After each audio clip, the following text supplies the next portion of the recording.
Hi everyone, welcome to cric chat Venkatesh. ఇలా India match లేకుండా కొంత గ్యాప్ వచ్చినప్పుడు మనం కొన్ని అన్టోల్డ్ స్టోరీస్ చెప్పుకునే అవకాశం ఉంటుంది. బహుశా మీలో ముఖ్యంగా 90s కిడ్స్కి 90sలో సచిన్ టెండూల్కర్ క్యాప్టెన్సీ చేసినప్పుడు సంగతులు మీకు పెద్దగా తెలియవు. దాన్ని చెప్పే ప్రయత్నం చేస్తాను. మీ అందరి దృష్టిలో ఏంటంటే Sachin Tendulkar is a failure captain. Sachin Tendulkar చాలా ఫెయిల్ అయ్యాడు, క్యాప్టెన్సీలో ఘోరంగా ఫెయిల్ అయ్యాడు అన్నదే మీలో చాలామంది చూచాయిగా విని ఉంటారు. కానీ దాని కారణాలు ఏంటి, ఫెయిల్యూర్ కారణాలు ఏంటి అనేది ఈ వీడియోలో మనం డీటెయిల్గా మాట్లాడుకుందాం. చాలా కారణాలు ఉన్నాయి, చాలా కారణాలు ఉన్నాయి, ఖచ్చితంగా ఉన్నాయి. మామూలుగా సెలెక్టర్స్ క్యాప్టెన్స్ ఎవరికి ఇస్తారు? టీంలో ఉన్న బెస్ట్ ప్లేయర్కి ఇస్తారు, మోస్ట్లీ బెస్ట్ బ్యాట్స్మెన్కి ఇస్తారు. ఎందుకంటే అది సేఫ్, అది ఎందుకంటే అది ప్లేస్ గ్యారంటీ ఉంటుంది. రెండోది ఏంటంటే he commands respect from all other teammates. అతని టీంలో బెస్ట్ ప్లేయర్ కాబట్టి అందరూ అతనికి ఆ రెస్పెక్ట్ ఇస్తారు, అతని మాట వింటారు. సో అది జనరల్గా జరుగుతుంది. But your best player cannot always be the best captain. చరిత్ర చెప్తున్న మాట క్రికెట్లో. ఎందుకంటే గ్రేట్ గ్యారీ సోబర్స్ కూడా బెస్ట్ ప్లేయర్, ఇప్పటికీ ఆల్ టైమ్ బెస్ట్ ప్లేయర్ అతను వరల్డ్లోనే.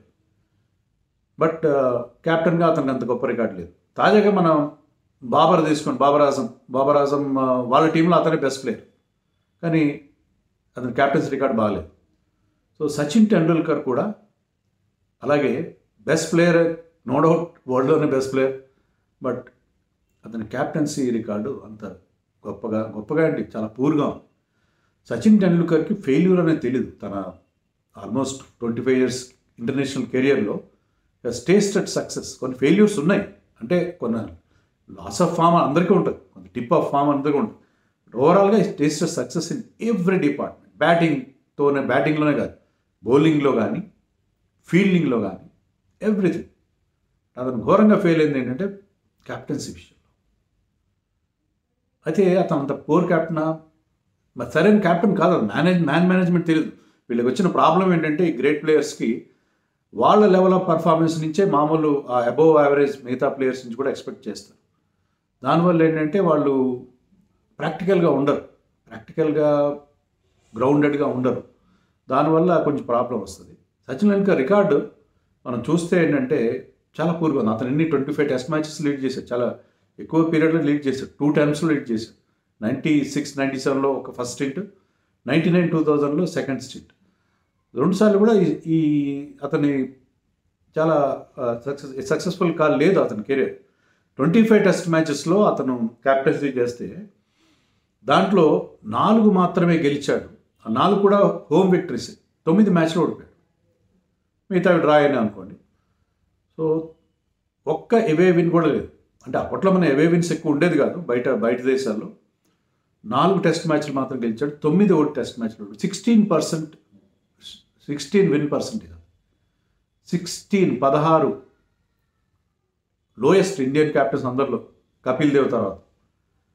కపిల్ దేవ్ టైంలో బహుశా అప్పుడు అంత టీం అంత స్ట్రాంగ్గా లేదు మన టెస్టింగ్. అలాగే 73 ODIsలో అతను లీడ్ చేశాడు. అది కూడా పెద్ద సంఖ్య. 73లో గెలిచినవన్నీ 23 మాత్రమే, ఓడినవి 43. గెలిచినవి 23, ఓడినవి 43. ఇక్కడ విన్ పర్సెంటేజ్ 35 బాగానే కనిపిస్తుంది. కానీ మన ODI క్యాప్టెన్స్లో అతనిదే అందరికంటే అతి తక్కువ విన్ పర్సెంటేజ్ 35 మాత్రమే. టెస్ట్ సిరీస్లో అతను 9 సిరీస్లో లీడ్ చేస్తే దాంట్లో గెలిచినవి 3, అవి కూడా హోమ్లోనే. ఓడిపోయినవి 4. అఫ్కోర్స్ 4 3 అవే series, West Indies, Australia, South Africa. అక్కడ గెలవడం అంత ఈజీగా. వెస్టిండీస్ అప్పట్లో స్ట్రాంగ్గానే ఉంది. శ్రీలంకతో కూడా 2 సిరీస్లు ఆడితే మనం, ఒకటి వాళ్ళ దేశంలో, ఒకటి మన దేశంలో, అవి కూడా గెలవలేకపోయారు, డ్రా చేసుకున్నారు. బట్ అప్పుడు శ్రీలంక 96 ఆ టైంలో, 96, 97 శ్రీలంక ఒక stronger team, no doubt. But still అది అతని రికార్డ్ అంటే ఈవెన్ హోమ్లో కూడా అతని రికార్డ్ అంత గొప్పగా లేదు. హోమ్లో సౌత్ ఆఫ్రికాతో కూడా ఒక సిరీస్ సచిన్ క్యాప్టెన్సీలో మనం ఓడిపోయాం. హోమ్లో సిరీస్ ఓడిపోవడం మనం చాలా అరుదుగా చూస్తాం. సో అలాగా సచిన్ క్యాప్టెన్సీలో మనం హోమ్లో కూడా 2-0తో సౌత్ ఆఫ్రికా చేతిలో 99, 2000లో ఓడిపోయాం. అందుకని సచిన్ టెండూల్కర్ రికార్డు చూస్తే చాలా పూర్గా కనిపిస్తుంది మనకి. కానీ దానికి అనేక కారణాలు ఉన్నాయి, అది చూడాలి. అదేంటంటే బోర్డు అతనికి ఎప్పుడు సహకరించలేదు. తన పుస్తకంలో క్లియర్గా రాశాడు, బోర్డు నుంచి నాకు కోఆపరేషన్ దొరకలేదు, ప్లేయర్స్ నుంచి కోఆపరేషన్ దొరకలేదు, నా క్యాప్టెన్సీలో ప్లేయర్స్ పూర్తిగా మనసు పెట్టి ఆడలేదు, ఫుల్ కమిట్మెంట్తో ఆడలేదు అనేది అతను చెప్పలేదు ఓపెన్గా, కానీ అది అందరికీ తెలిసిన విషయం, open secret. Particularly had issues with Mohammad Azharuddin విషయంలో అతనికి చాలా ఇష్యూస్ ఉన్నాయి ఆ టైంలో. తర్వాత కోచ్లు అతనికి కుదరలేదు. అతని పీరియడ్లో 3 కోచ్లు ఉన్నారు, టీమ్ హెడ్ కోచ్. ఇప్పుడు ఓన్లీ కోచ్ అనే ఉన్నారు, హెడ్ కోచ్ కాదు. మదన్ లాల్తో కాస్త ఇండిఫరెంట్ రిలేషన్షిప్. గైక్వాడ్తో బాగానే ఉండేది, అంశుమన్ గైక్వాడ్ పీరియడ్లో. తర్వాత అతను సెకండ్ స్టేంట్లో కపిల్ దేవ్ వస్తే కోచ్. సో కపిల్ దేవ్తో అతనికి రిలేషన్ సరిగ్గా లేదు. కపిల్ దేవ్ గురించి తన పుస్తకంలో చాలా క్రిటికల్గా రాశాడు, కపిల్ దేవ్ కోచ్గా కపిల్ దేవ్ వ్యవహరించిన తీరు గురించి. సో అతనికి అన్ని రకాలుగా ఇబ్బందులు ఎదురైనాయి సచిన్ టెండూల్కర్కి. అంతేకాకుండా అప్పుడు అది మ్యాచ్ ఫిక్సింగ్ డేస్, అవి మ్యాచ్ ఫిక్సింగ్గా బయటపడలేదు. అప్పుడే మ్యాచ్ ఫిక్సింగ్ జోరుగా జరుగుతున్నట్టు తర్వాత జరిగిన సందర్భాల్లో మనకి బయటపడింది. సో ఇవన్నీ అతనికి వ్యతిరేకంగా పనిచేసింది. టీం కూడా రీబిల్డ్ అవుతున్నారు. అప్పుడప్పుడే గంగూలీ, ద్రావిడ్, లక్ష్మణ్ లాంటి వాళ్ళు వచ్చి టీంలో చేరారు, టెస్ట్ టీంలో. సో టీం కూడా మళ్ళీ రీబిల్డ్ అవుతూ ఉంది. కొంతమంది సీనియర్స్ వెళ్ళిపోయి వాళ్ళు వస్తున్నారు. సో ఇవన్నీ factors put together and he had 3 tough away series, west Indies, Australia and south Africa. So all these things put together అతనికి ఎక్కువ ఓటములు ఎదురైనాయి. అంటే ఇక్కడ మనం చూడాల్సిన విషయం ఏంటంటే, even somebody like Sachin Tendulkar, అతను గాడ్గా, తర్వాత అతన్ని అంత గొప్ప ప్లేయర్ కూడా ప్రాపర్ సిచ్యుయేషన్ ఎదురుగాలేదు. బోర్డు నుంచి వ్యతిరేకత, తోటి ఆటగాళ్ళ నుంచి ఇబ్బందులు, ఇవన్నీ కోచ్ల నుంచి ఇబ్బందులు అన్నీ ఫేస్ అయ్యారు. సో ఇండియన్ క్రికెట్లో ఎలా ఉంటుంది పరిస్థితి, సచిన్ టెండూల్కర్ కూడా కష్టాలు తప్పలేదు అనేది బాటమ్ లైన్. అది that is the bottom line of this story. So Sachin Tendulkar 96లో ఫస్ట్ టైం ఇండియా కెప్టెన్ అయ్యాడు. 1996లో మనం వరల్డ్ కప్ ఓడిపోయిన వెంటనే వెళ్ళలేదు, మొత్తం మీద 2 వరల్డ్ కప్స్ అజర్ లీడ్ చేశాడు. 2 వరల్డ్ కప్స్లో మన డిసప్పాయింట్మెంట్ ఎదురైంది. తర్వాత 96లో అతనికి ఆస్ట్రేలియాతో ఒక ఒకటే ఒక టెస్ట్ మ్యాచ్ ఆడే. అప్పటి నుంచే బీజీటీ అనేది స్టార్ట్ అయింది, బోర్డర్ గవాస్కర్ ట్రోఫీ. వాళ్ళు ఇండియా వచ్చి ఆడారు టెస్ట్ మ్యాచ్ ఢిల్లీలో. దాంట్లో ఇండియా ఈజీగా గెలిచింది ఒకే ఒక టెస్ట్ మ్యాచ్లో. సో సచిన్ టెండూల్కర్ కెప్టెన్సీ తన మొదటి టెస్ట్ మ్యాచ్లోనే విజయంతో స్టార్ట్ చేశాడు. తర్వాత టైటన్ కప్ జరిగింది. ఆస్ట్రేలియా, సౌత్ ఆఫ్రికా లాంటి స్ట్రాంగ్ టీమ్స్ ఉండి కూడా వాళ్ళ మీద మనం ఆ అప్పట్లో ట్రై సిరీస్ జరిగాయి, దాంట్లో మనం గెలిచాం. సో బాగా స్టార్ట్ అయింది. తర్వాత సౌత్ ఆఫ్రికాతో జరిగిన హోమ్ సిరీస్లో కూడా 2-1తో మనం టెస్ట్ సిరీస్ కూడా గెలిచాం. సో స్టార్టింగ్ చాలా బాగా కుదిరింది, కానీ అక్కడి నుంచి కష్టాలు స్టార్ట్ అయ్యాయి. సౌత్ ఆఫ్రికా వెళ్ళాం మనం 3 టెస్ట్ల సిరీస్. అప్పట్లో సౌత్ ఆఫ్రికా చాలా చాలా strong team. Allan Donald, Shaun Pollock లాంటి బౌలర్స్ ఉండేవాళ్ళు వాళ్ళకి. సో వాళ్ళ ముందు చేతులు ఎత్తేసారు మన బ్యాట్స్మెన్. సో ఆ సిరీస్లో చిత్తుగా ఓడిపోయాం, సౌత్ ఆఫ్రికా వెళ్ళి సిరీస్ ఓడిపోయాం. తర్వాత మనకి 1 డేస్లో కూడా రివర్సెస్ ఎదురైంది. సహారా కప్ ఒకటి గెలిచాం. ఇదే పీరియడ్లో సహారా కప్ మనం టొరంటో, కెనడా వెళ్ళి 4-1తో గెలిచాం. మెయిన్ బౌలర్స్ లేరు, కుంబ్లే, శ్రీనాథ్ లాంటి వాళ్ళు లేకపోయినా సౌరవ్ గంగూలీ మంచి పర్ఫార్మెన్స్తో మనం సహారా కప్ 4-1తో పాకిస్తాన్ మీద గెలిచాం. బ్రహ్మాండమైన రెస్పాన్స్ వచ్చింది మనకి. మళ్ళీ మన ఇండియా వచ్చిన తర్వాత మళ్ళీ పాకిస్తాన్ వెళ్ళి అక్కడ 3 వన్డేలు ఆడు, అక్కడ ఓడిపోయి తిరిగి వస్తే సచిన్ తన పుస్తకంలో రాస్తాడు, సహారా కప్ గెలిచి వచ్చినప్పుడు పాకిస్తాన్ మీద మాకు ఒక 5,000 మంది స్వాగతం పలికారు ముంబైలో, కానీ మేము మళ్ళీ పాకిస్తాన్ వెళ్ళిపోయి సిరీస్ ఓడిపోయి వస్తే ఒక్క పెట్టలేడు మనల్ని ఎయిర్పోర్ట్లో రిసీవ్ చేసుకోవడానికి. ఈవెన్ ఎయిర్పోర్ట్లో మా ఎక్సెస్ బ్యాగేజ్ కూడా డబ్బులు కట్టించారు. మామూలుగా క్రికెట్ ప్లేయర్స్కి అలాంటివి చిన్న చిన్న చూసి చూడనట్టు వదిలేస్తారు. సో అలా జరిగిందని చెప్పి రాస్తాం. తర్వాత మనం షార్జాలో 4 నేషన్ టోర్నమెంట్, దాంట్లో కూడా మనం ఘోరంగా ఓడిపోయాం. సో సచిన్ అన్ని పరాజయాలు ఎదురైనాయి ఆ పీరియడ్. శ్రీలంకతో నేను ఇంతకుముందు చెప్పినట్టుగానే శ్రీలంక వెళ్ళి ఒక సిరీస్ డ్రా చేసుకున్నాం. శ్రీలంక ఇండియా వస్తుంది, అప్పుడు డ్రా చేసుకున్నాం. అప్పట్లో Sri Lanka team strong team, no doubt. But still శ్రీలంకతో కూడా మనం వాళ్ళ గడ్డపై కానీ మన గడ్డపై కానీ సిరీస్ గెలవలేకపోయాం. సో సచిన్కి అన్ని ఓటములు ఎదురైనాయి, అన్ని వరుసగా ఓటములు ఎదురైనాయి. అప్పుడు అతని క్యాప్టెన్సీ నుంచి తీసిన వాళ్ళు ఊరుకోకుండా అతను చెప్పని కూడా చెప్పలేదు. సచిన్ అదే తన పుస్తకంలో రాస్తాడు, నేను నన్ను క్యాప్టెన్సీ తీసేశారు, బాగానే ఉంది, సరే నా పర్ఫార్మెన్స్ బాగాలేదు తీసేశారు, కనీసం నాకు ఇన్ఫార్మ్ చేయాలి కదా, ఇన్ఫార్మ్ చేయలేదు. అతనికి ఎలా తెలిసింది? ఒక మీడియా మిత్రుడు ఫోన్ చేసి నిన్ను క్యాప్టెన్సీని తప్పించారని చెప్తే తెలిసింది. అప్పుడు నేను నా చిన్ననాటి స్నేహితులతో సాహిత్య సహవాస్ అని, అతను పుట్టి పెరిగిన ప్లేస్, అక్కడ స్పెండ్ చేస్తున్న టైంలో ఆ కాల్ వచ్చింది నాకు. చాలా హ్యూమిలియేటింగ్గా, చాలా అవమానకరంగా ఫీల్ అయ్యాను నేను. ఎందుకంటే నన్ను క్యాప్టెన్సీ తప్పించినప్పుడు కనీసం నాకు ఒక మాట చెప్పాలి కదా, చెప్పలేదు నాకు సెలెక్టర్స్. అది నాకు చాలా బాధ అనిపించింది అని చెప్పి తన పుస్తకంలో దాని గురించి డీటెయిల్గా రాశాడు. సో సచిన్ టెండూల్కర్ లాంటి వాడికి ఇలాంటి హ్యూమిలియేషన్స్ ఎదుగుతాయి ఇండియన్ టీం క్యాప్టెన్సీ విషయంలో. సో అక్కడ క్యాప్టెన్సీ పోగొట్టుకున్నాడు. తర్వాత బ్రహ్మాండంగా ఆడాడు. మనకి 98 ఆ టైంలోనే కదా అవి నాక్స్ వచ్చినాయి అతని నుంచి.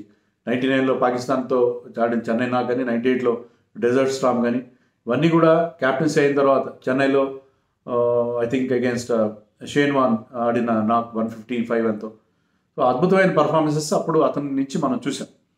క్యాప్టెన్సీ వదిలిన తర్వాత మరింత ఫ్రీగా ఆడు. మీరు క్యాప్టెన్గా ఆడినప్పుడు కూడా అతని టెస్ట్ యావరేజ్ బాగుంది. అతను ఓవరాల్ టెస్ట్ యావరేజ్ 53 అయితే క్యాప్టెన్గా అతని యావరేజ్ 51.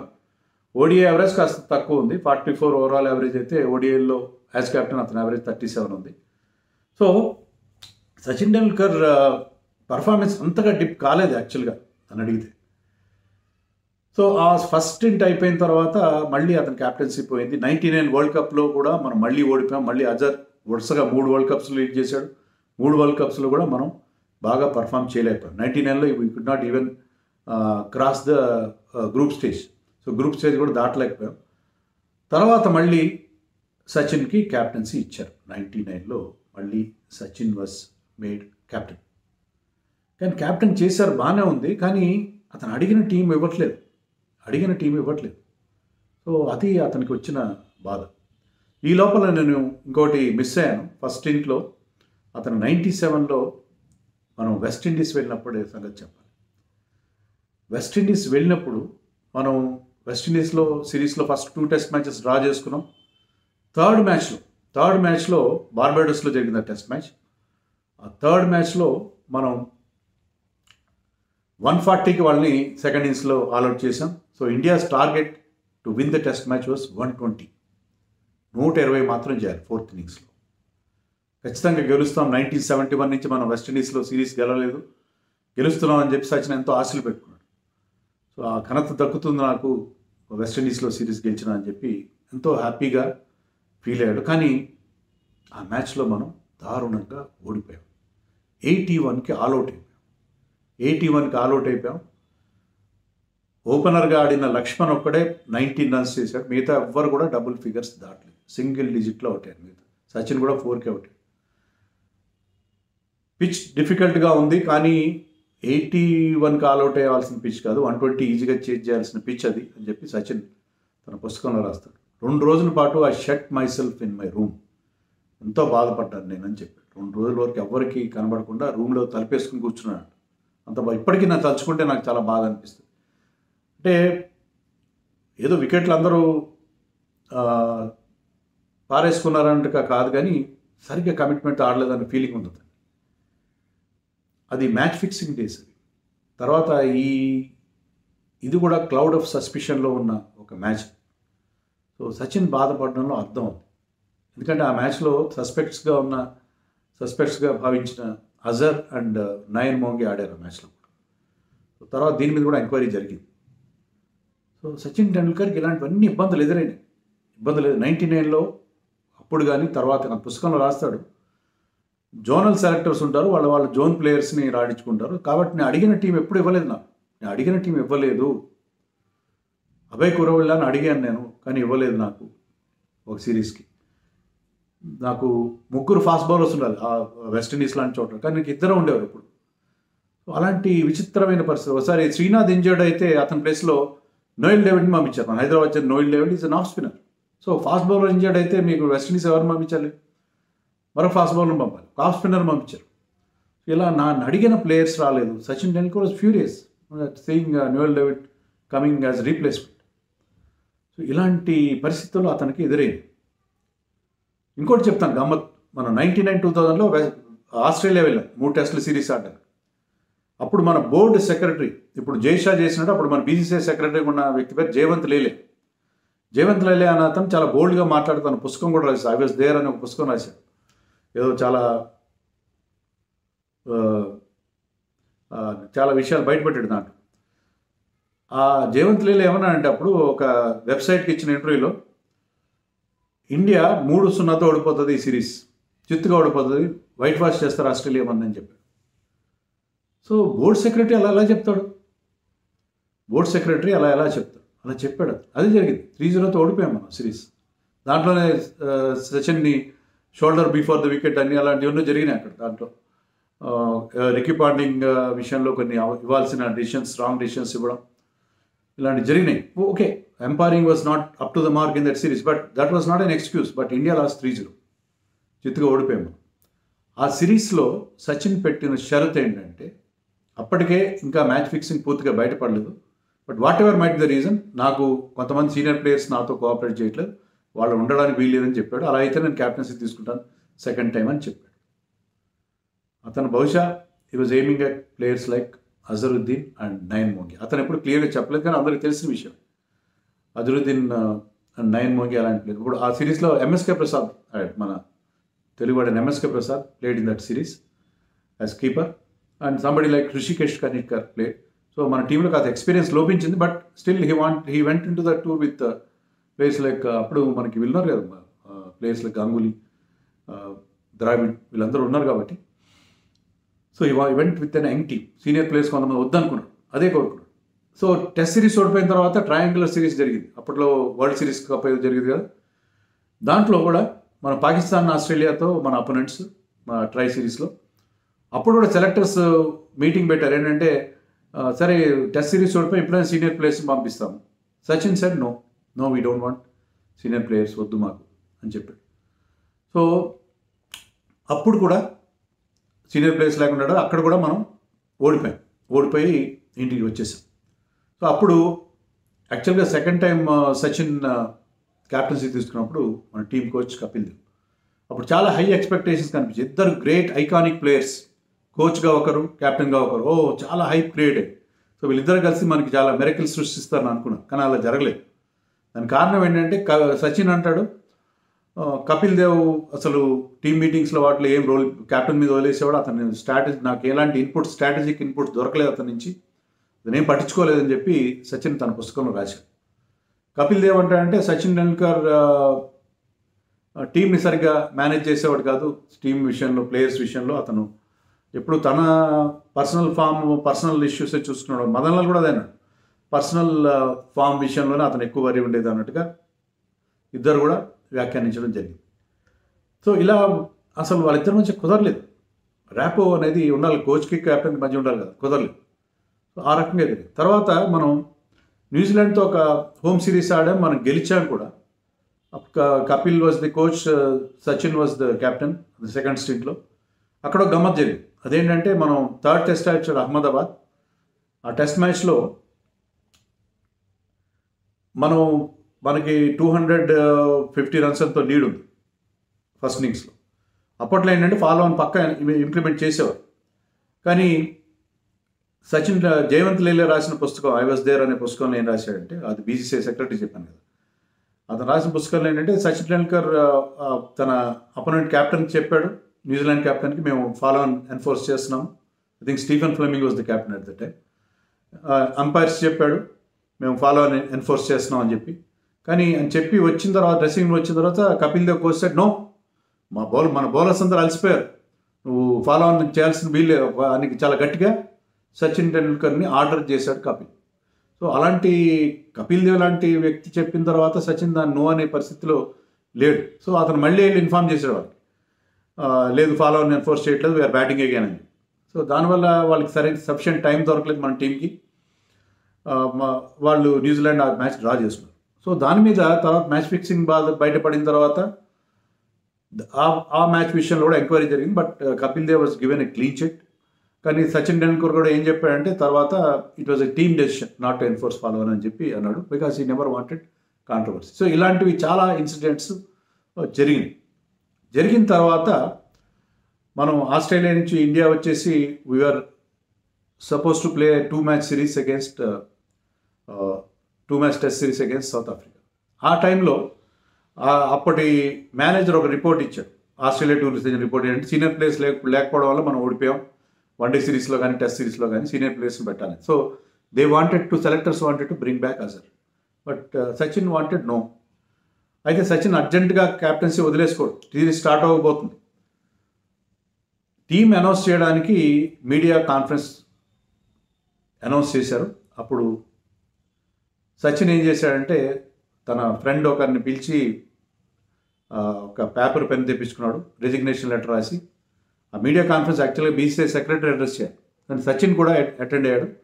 అటెండ్ అయ్యి అతను ఏం చెప్పాడంటే నేను క్యాప్టెన్సీ వదిలేస్తున్నాను, ఈ సిరీస్ ఇప్పట్లో వదిలేయట్లేదు, సిరీస్ తర్వాత నేను క్యాప్టెన్సీ వదిలేస్తున్నాను, సౌరవ్ గంగూలీ క్యాప్టెన్సీ బాగుంటుంది, ఈ సిరీస్ తర్వాత నేను క్యాప్టెన్సీ వదిలేస్తున్నాను, ఇక ముందు మళ్ళీ ఎప్పుడు ఇండియా క్యాప్టెన్సీ చేయను అని చెప్పాడు. ఎందుకంటే అతను అడిగిన టీం ఇవ్వలేదో, వద్దన్న ప్లేయర్స్ని అజరుద్దీన్ లాంటి వాళ్ళు ఎవరైతే తను కోఆపరేట్ చేయట్లేదో, తన క్యాప్టెన్సీలో ఫుల్ మనసు పెట్టి ఆడట్లేదో, ఫుల్ కమిట్మెంట్ ఆడట్లేదు, వాళ్ళు మళ్ళీ టీంలోకి తీసుకొచ్చేసరికి అతని మనసు విరిగిపోయింది, టోటల్గా ఇంకా క్యాప్టెన్సీ వదిలేసుకున్నాడు.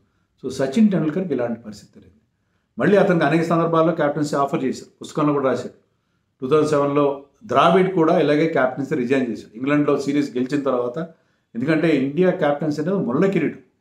సో ద్రావిడ్ కూడా తనంతట తాను క్యాప్టెన్సీ రిజైన్ చేశాడు. అప్పుడు సచిన్కి మళ్ళీ క్యాప్టెన్సీ ఆఫర్ చేశారు, కానీ సచిన్ సెడ్ నో, నేను అప్పుడే చెప్పేస్తాను, మళ్ళీ క్యాప్టెన్సీ తీసుకునే ప్రసక్తే లేదు.